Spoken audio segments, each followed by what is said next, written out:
पहले हमने बात की थी कि उधार पर कैसे एंट्री बनानी है। अब हम बात करेंगे कैश और क्रेडिट पर कैसे एंट्री बनानी है और कैश और बैंक पर कैसे एंट्री बनानी है। यानी हम कोई भी चीज़ ख़रीदें उसमें कैश भी इस्तेमाल करें और बैंक भी इस्तेमाल करें, यानी चेक भी दें और कैश भी दें। दूसरा, कैश पर भी हो और उधार पर भी हो। तो हम पहले कैश और उधार को समझते हैं। आपने कैश की एंट्री क्या बनाते हैं आप लोग? Purchase debit cash credit, am I right? दूसरी एंट्री क्या बनाते हैं उधार की? Purchase debit account payable credit. ये तो अलग अलग बनाते हैं, लेकिन सवाल में ऐसे एक बनानी पड़ती है। सवाल में हमेशा एक बनाना, अलग अलग नहीं बनाना, क्योंकि इसकी प्रेजेंटेशन के नंबर होते हैं बेटा। सही है? जैसे मिसाल के तौर पे purchase goods for ₹50,000 on cash 20,000 and on credit 30,000। ये जो तीनों एंट्री हैं इसकी यही एंट्री बनेगी।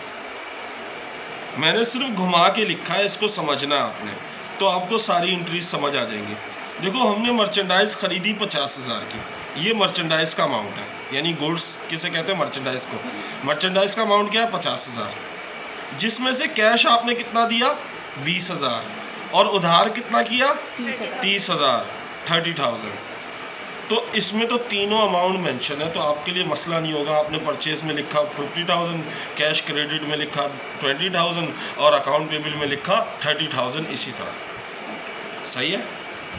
ये बात समझ में आती है कि देखो, इसका भी अमाउंट दिया हुआ है, इसका भी अमाउंट दिया हुआ है, इसका, यानी तीनों का, परचेज का भी अमाउंट दिया हुआ है, कैश का भी अमाउंट दिया हुआ है और अकाउंट पेबल का भी अमाउंट दिया। लेकिन ये लोग इतने अच्छे नहीं है कि सारों के अमाउंट दे दें। जैसे सेकेंड एंट्री देखें, अब इस एंट्री को भूल जाए और इस लाइन पे कोई चीज़ रख ले। ये लाइन दी हुई नहीं है, यानी इसका अमाउंट नहीं दिया हुआ आपको। आप अमाउंट हम गायब कर दें। दूसरी एंट्री को गौर से देखें। दूसरी एंट्री में परचेज गुड्स फॉर ₹50,000, इसका अमाउंट दिया हुआ है परचेज का 50,000, इन विच कैश पेड 20,000, कैश का भी अमाउंट दिया हुआ है 20,000, लेकिन बैलेंस ऑन क्रेडिट या बैलेंस ऑन अकाउंट या पे लेटर, ये तीन लफ्ज आ सकते हैं जिसमें अमाउंट मेंशन नहीं होता। अब तीसरा अमाउंट आपने खुद निकालना होता है। कैसे निकालना होता है? देखो, डेबिट डेबिट जमा होता है, क्रेडिट क्रेडिट जमा होता है, लेकिन डेबिट क्रेडिट आपस में माइनस होगा। क्या बोला? डेबिट और क्रेडिट आपस में माइनस होंगे। हाँ, अगर क्रेडिट क्रेडिट है जमा करके लिखा जाएगा डेबिट में, डेबिट डेबिट है तो जमा करके क्रेडिट में लिखा जाएगा, लेकिन डेबिट क्रेडिट है तो आपस में माइनस करके। 50,000 में से 20,000 गया तो कितना बचा? 30,000। तो हमने ये अमाउंट निकाल लिया 30,000 का। समझ ले कैसे अमाउंट आया? क्योंकि वो हर दफ़ा आपको सवाल में अमाउंट एक गायब करके देता है, ज़्यादातर एक अमाउंट गायब करके देता है। वो परचेज का भी हो सकता है, वो कैश का भी हो सकता है, वो अकाउंट पेबल का भी हो सकता है। अगर परचेज का हो तो कैसे होगा? इन दोनों को जमा करेंगे, 30 और 20 को जमा किया 50,000 आ जाएगा, क्योंकि क्रेडिट क्रेडिट जमा, क्योंकि इसमें एक ही डेबिट हो रहा है, इसलिए हमें दो ही सिचुएशन हो सकती है। या तो इसका गायब करेगा, इसको तो जमा करके निकाल लेंगे, या तो इसका गायब कर देगा, उधार दे दिया और ये दे दिया, तो हम 50,000 को 30,000 से माइनस करेंगे तो 20,000 आ जाएगा। समझ गए? लेकिन एंट्री आपने याद रखनी है, जो चीज़ खरीद रहे हैं उसको डेबिट करेंगे, उसके बदले में कैश भी क्रेडिट होगा और अकाउंट पेबल भी क्रेडिट होगा। अगर मिसाल के तौर पे वो कहता है purchase furniture on credit and cash, तो एंट्री बनेगी furniture debit, cash credit, account payable credit. Understand? ये बात समझ में आती है? ये तो थी सेकंड सिचुएशन। अब आते हैं थर्ड सिचुएशन पे। थर्ड वही इस पे हम रख देते हैं, purchase goods on cash 20,000 and on account 30,000, यही आ रहा है। अब इसमें देखो, आपको परचेजेस का अमाउंट गिवन नहीं है। आपको ये पता होना चाहिए कि हमने चीज़ खरीदी है, दो अमाउंट दिए हुए। देखो, उधार और कैश या कैश और बैंक आ रहा होगा तो अमाउंट दो गिवन होंगे। इसमें एक और भी एंट्री होती है, वो पेड वाले आता है कि वो पेड ट्रांसपोर्ट दिया जाता है, वो एक अलग है। वो इंशाल्लाह जब आपको सेकंड मेथड पढ़ाऊंगा, ये फर्स्ट का भी है ना, सेकंड मेथड में वो एंट्री आएगी तो वो भी आपको बताऊंगा। लेकिन अभी हम बात कर रहे हैं कि purchase goods on cash and on account. अब इसमें क्या, परचेजेस का अमाउंट नहीं दिया, आपने एंट्री को याद रखना है कि आपने चीज़ खरीदी, जो चीज़ आई है वो एक ही आई है। देखो आपने क्या खरीदा है, गुड्स कभी भी अपने नाम से नहीं आता, तो आपने परचेजेस को डेबिट किया। उसके बदले में आपने कैश दिया उसको और वादा किया कि आप पैसे उसे 1 महीने बाद दोगे, तो दोनों चीज़ें देने वाली हैं, तो देने वाली चीज़ें कहाँ आएंगी, क्रेडिट में। तो दोनों चीज़ें क्रेडिट हो गई, अमाउंट से डेबिट में ये दोनों अमाउंट जमा करके लिख दिए, 30,000 और 20,000, 50,000। ये बात समझ में आती है। अब इसको हम प्रैक्टिकली करते हैं कि देखो होती है ना, वो इंसान भूल जाता है, लेकिन प्रैक्टिकल अब इंसान कभी नहीं भूलता। देखो बेटा, purchase merchandise costing 80,000 in which 20,000 paid in cash and balance will pay later। क्या कह रहा है, मर्चेंडाइज खरीदी है जिसकी अमाउंट है 80,000, जिसमें से कैश जो दिया है यानी पेड कैश दिया है वो 20,000 दिया है, और वादा किया है कि हम कुछ वक्त बाद बाकी अमाउंट जो रहती है वो हम पे करेंगे। तो हमने परचेजेस लिखा,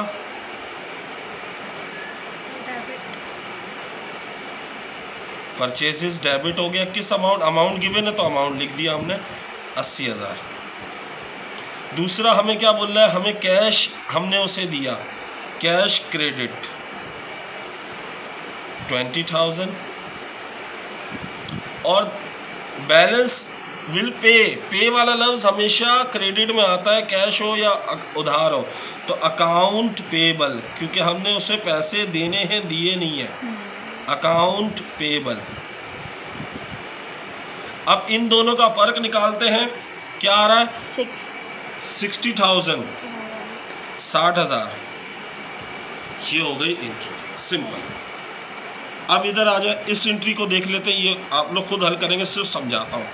परचेज मर्चेंडाइज कॉस्टिंग 1 लाख, हमने 1 लाख की चीज़ खरीदी, तो परचेज डेबिट 1 लाख, जिसमें से कैश दिया, इन विच कैश 40,000, 40,000 कैश क्रेडिट हो गया, 1 लाख में से 40,000 गया, तो जो अमाउंट आएगा वो 60,000 आ रहा है। अकाउंट पेबल में यहाँ 60,000 आ जाएगा, समझ गए, 40,000 क्योंकि 1 लाख अमाउंट है ना, इसकी एंट्री आप बनाओगे तो मैं चेक करूँगा, सही है। नेक्स्ट आ जाते हैं, परचेज मर्चेंडाइज कॉस्टिंग 1,20,000। अब क्या कह रहे हैं कि हमने मर्चेंडाइज खरीदी 1,20,000 की, जिसमें से हमने कैश दिया 60,000 और बैलेंस ऑन अकाउंट यानी बैलेंस हमने उधार कर दिया। हमने परचेज डेबिट किया 1,20,000, कैश क्रेडिट किया 60,000, 1,20 में से 60 गया तो 60 ही बचा, तो हमने उसको अकाउंट पेबल में लिख दिया। याद रखना, इसमें अकाउंट पेबल और कैश हमेशा क्रेडिट में आते हैं, अंडरस्टैंड। देखिए सेकंड मेथड क्या है, परचेज गुड्स 1 लाख, हमने मर्चेंडाइज खरीदी 1 लाख की, पेइंग कैश 60,000, उसको हम कैश कितना दे रहे हैं 60,000, issued a cheque for the balance, और चेक हम दे रहे हैं। चेक देने का मतलब आपके बैंक में कमी होना, किसमें, बैंक में कमी। जब बैंक में कमी होगी तो बैंक क्रेडिट में जाएगा, अंडरस्टैंड। तो हम इसकी एंट्री क्या बनाएंगे, परचेजेस डेबिट, परचेजेस का अमाउंट दिया हुआ देखें 1 लाख डेबिट। आप खरीद एक चीज रहे हो और पेमेंट 2 तरीकों से कर रहे हो, कितने तरीकों से कर रहे हो, 2 तरीकों से। पहला कैश कितना है 60,000, दूसरा बैलेंस, उसने उधार को नहीं बोला, उसने चेक बोला है, चेक बैंक के नाम से आएगा, जब भी इशू किया जाएगा चेक तो बैंक में कमी होती है तो बैंक को हम क्रेडिट करेंगे कि हमारे बैंक में पैसे कितने कम होंगे 40,000।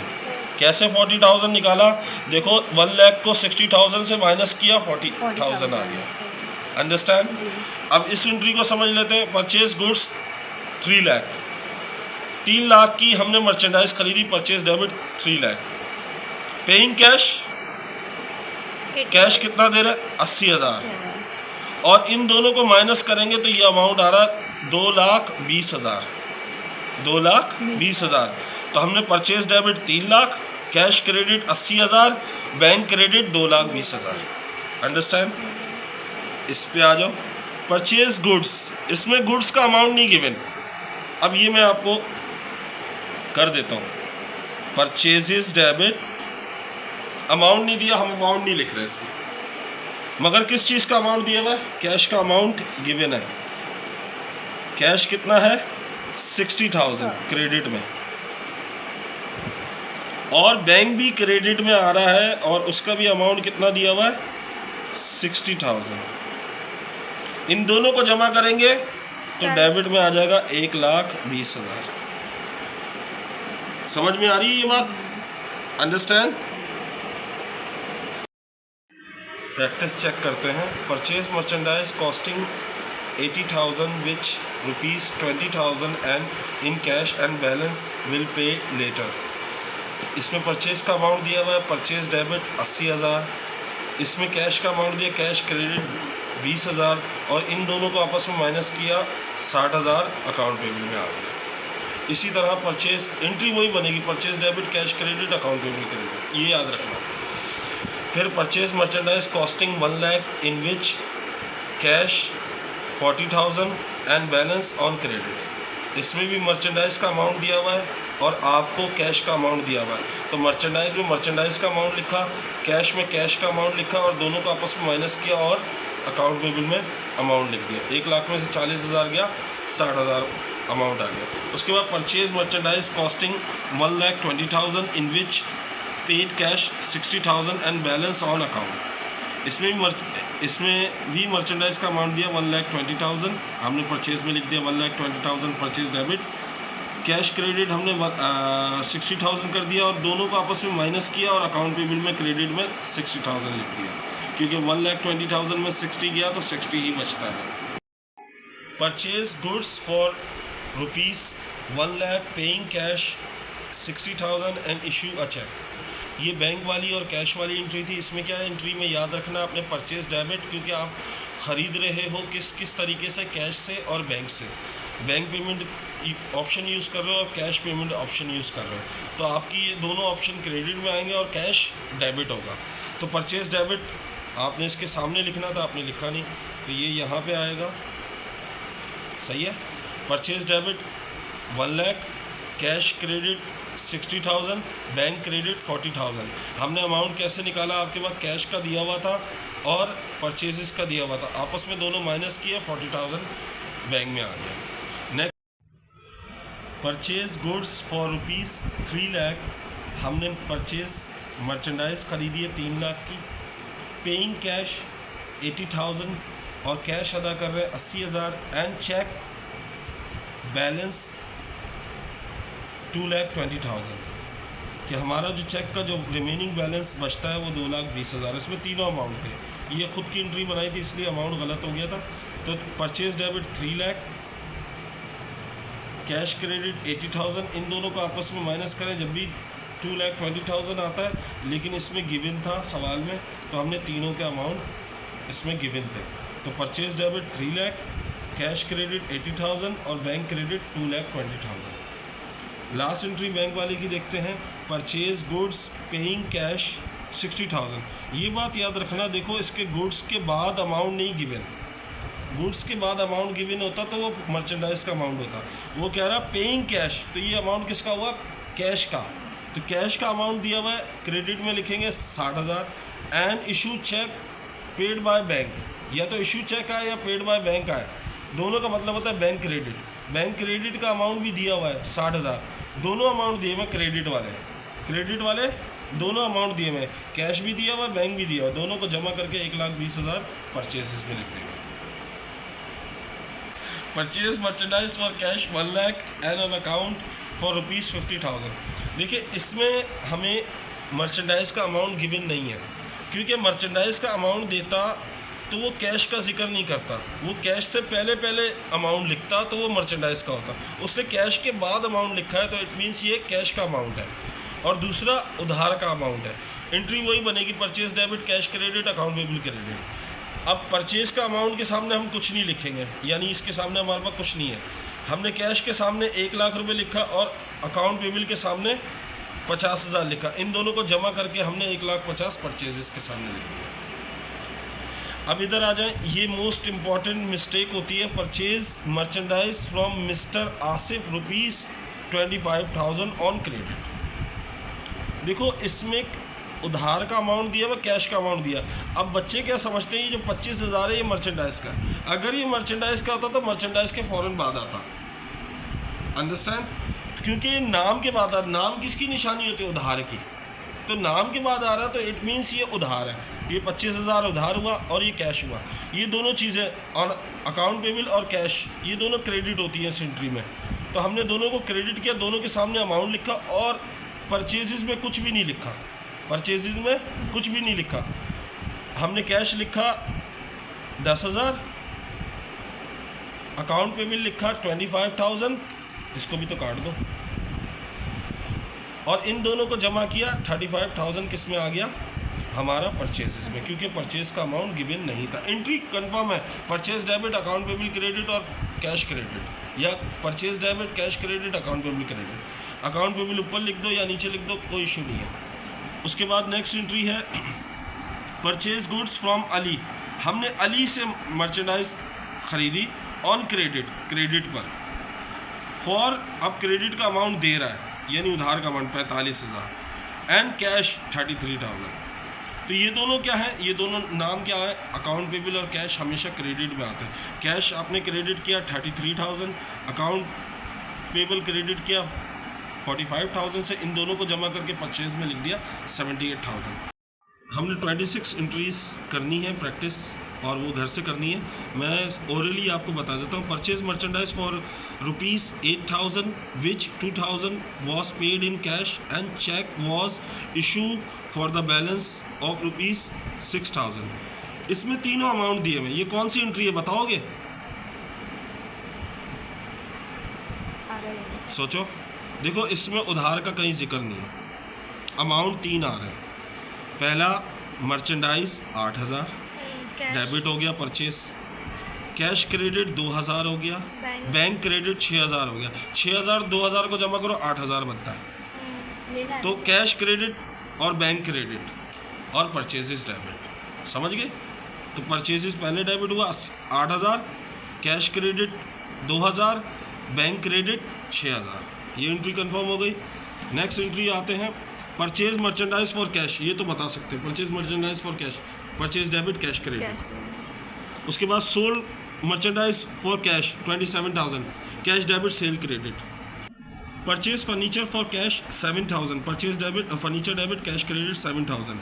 Purchase merchandise worth 9,000 giving 4,000 cash and balance by cheque. ये भी वही एंट्री है, purchase debit cash credit bank credit.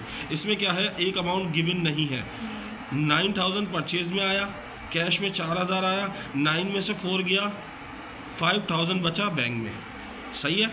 Next है sold merchandise worth ₹4,000, cash debit sale credit.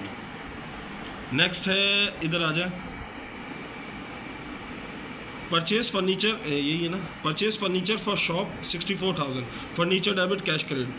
Purchase debit purchase merchandise for cash 2 lakh, purchase debit cash credit. वो furniture debit थी ना, मैंने furniture बोला था ना फर्नीचर, दोबारा से। Purchase furniture for shop 64,000, furniture debit cash credit. Purchase merchandise for cash 2 lakh, purchase debit cash credit 2 lakh. Sold merchandise for cash 2 lakh, cash debit sale credit 2 lakh. Purchase merchandise on account from mister Zaid 1,50,000, purchase debit account payable credit 1,50,000। इधर आ जाओ, purchase computer for the business worth 25,000 in cash. Equipment debit, computer नहीं लिखो, क्या लिखोगे? Equipment debit cash credit 25,600। Purchase goods on account 1,10,000, purchase debit account payable credit 1,10,000। Purchase merchandise for cash 25,000, purchase debit cash credit 25,000। Purchase office supplies for ₹50,000 on account. Office supplies debit, account payable credit 50,000. Sold goods for cash, cash debit, sale credit 1 lakh.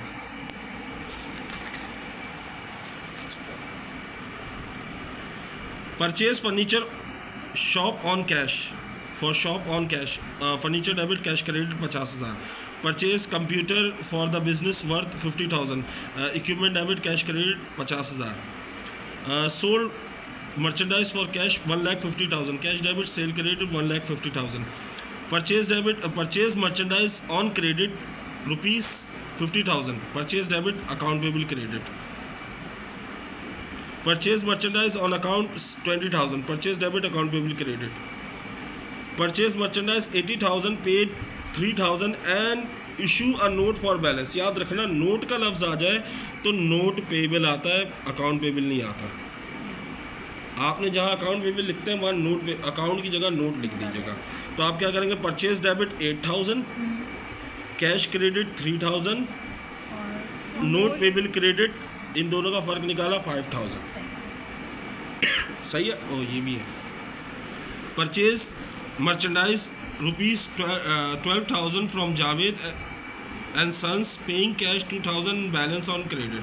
Purchase का amount आपको given है. Purchase debit 12,000, cash credit 2,000 और account payable credit 10,000, क्योंकि इन दोनों का फ़र्क निकाले तो 10,000 आता है. सोल्ड ये नहीं है बेटा, सोल्ड ऑन क्रेडिट ये अभी करा ही नहीं है. बस यही खत्म.